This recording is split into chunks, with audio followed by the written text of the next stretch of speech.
I knew my end goal was to be a franchisee.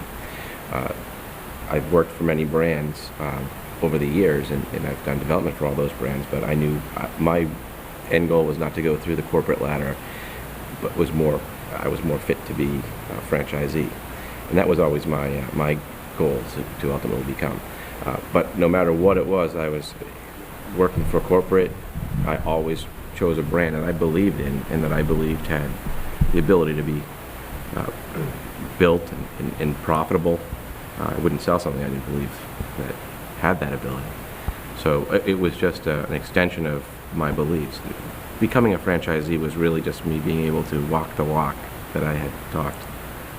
Yeah, I got a lot of ribbon from the guys I worked with. Of course, I worked in New York and Philly, and there's no shortage of opinions and ribbing in New York. They tell it like it is. Yeah, they were, you'll see what it's like on the other side, and they've been keeping an eye on me. I talk to a lot of them all the time. You build up a bit of a brotherhood when you're working with folks and developing.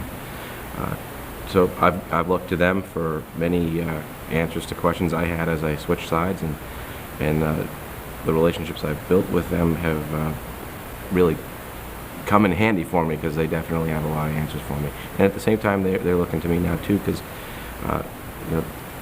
they want to know what some of the things, like what was it really like on the other side. What really like, it's exactly like we always talked about. There were no secrets. there really wasn't. There's money to be made in this business. There's no question. That's why we do it. We love the chicken, but we do this because we love the chicken. Know that other people will, and ultimately that means success for us financially. But a franchisee, the real catalyst for me was a franchisee looked at me and said, "Rob, the last store you found for me and helped me build, it's been open 6 months and I've made X number of dollars, and I'm going to make this much next year." And he said to me, "Why are you letting me do this?" And it was kind of a telling moment for me, because I always knew I wanted to do it, but his point to me was, you know what you're doing, start walking the walk. And it was a real telling moment for me.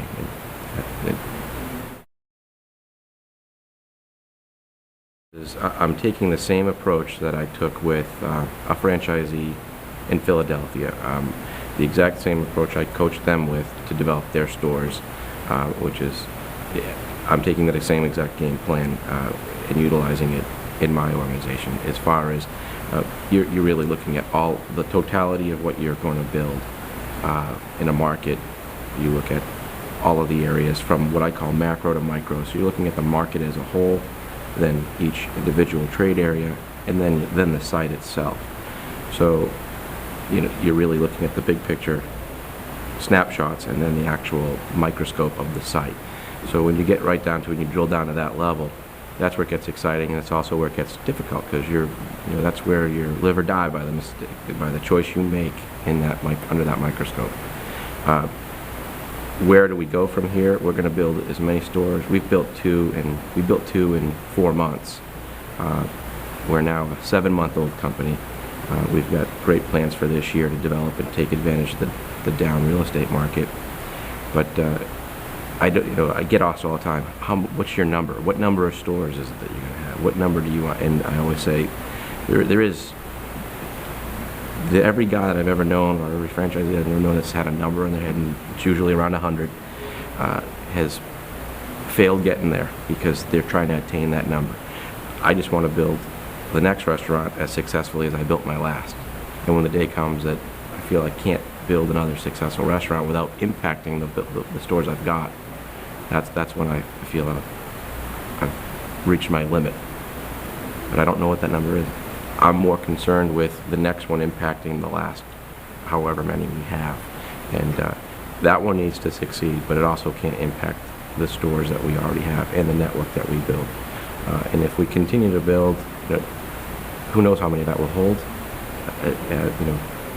Every step of the way, your organization takes a different change. Running one store is quite different than running two. Running two is different than 5 and 10 and so forth. So it's going to, if we can roll with the punches and make our organization change to fit the size that we've become, as long as we can do that successfully, who knows? It'll be interesting to have this conversation in 2 years, and even more so in 5. It is very clear, and I look back and I say, well, geez, why didn't I do this? I'm loving this. Why didn't I do this years ago? And you know what? Everything does happen for a reason. I'm not doing this alone either. I'm working with, I have 2 partners that I've known for years. One of which, an operation, he held an operational capacity with a corporation that, dating back for me 12 years ago, 14 years ago, and we always said, someday we're going to put this together, and you and I could be doing this for ourselves. We weren't at Popeyes together, but that day is here and now, and it didn't happen 3 years ago, 5 years ago. It happened now, and I like to believe it happened for a reason. And the success that we're seeing now, we may not have had that success 2 or 3, 4 years ago. So I can't look back and say, geez, it's easy to say I wish I had done it earlier, but at the same time, I'm not going to scoff at the success we're experiencing now and how much fun we are actually having. It's a tremendous amount of fun.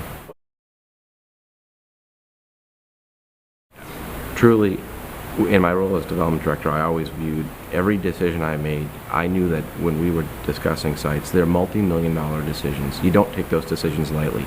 I viewed every decision that I ever made on that side as if it was my own money, and now it is my own money.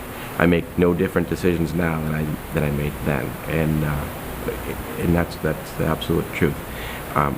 And I don't see it. My business card has changed. Many things have changed. I always felt like the entrepreneurial spirit in the corporate environment. I treated it no differently than I do now. But now, it's our name on the door instead of, well, it's still Popeyes, absolutely. And I'm not fooling myself. The Popeyes name and brand is, we couldn't be doing that. Nobody's buying Rob's chicken.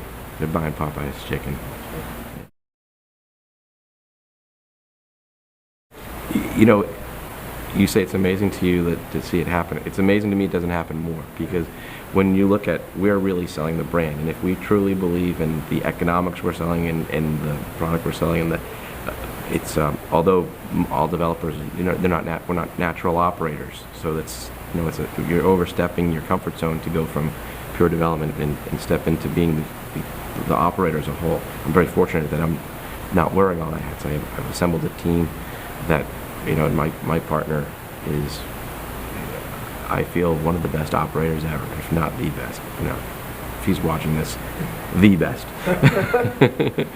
And I'm lucky we're lucky that that's why the name of our company is Synergy, and the reason is because it's truly a synergy.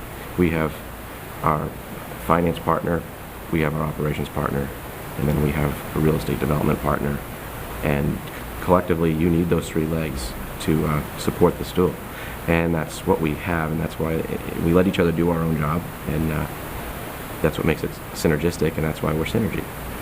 But for a development director to overstep into the operations, it's a foreign world, but when you do the model over and over again and you know that it's successful if you believe in it, it's surprising that it doesn't happen more. And I'm here to tell you, it's great on this side. And like I said, I'm having an absolute ball. It's great. My worst day as a franchisee, and it's still better than my best day as development director, because it's now I know what I am building is truly mine.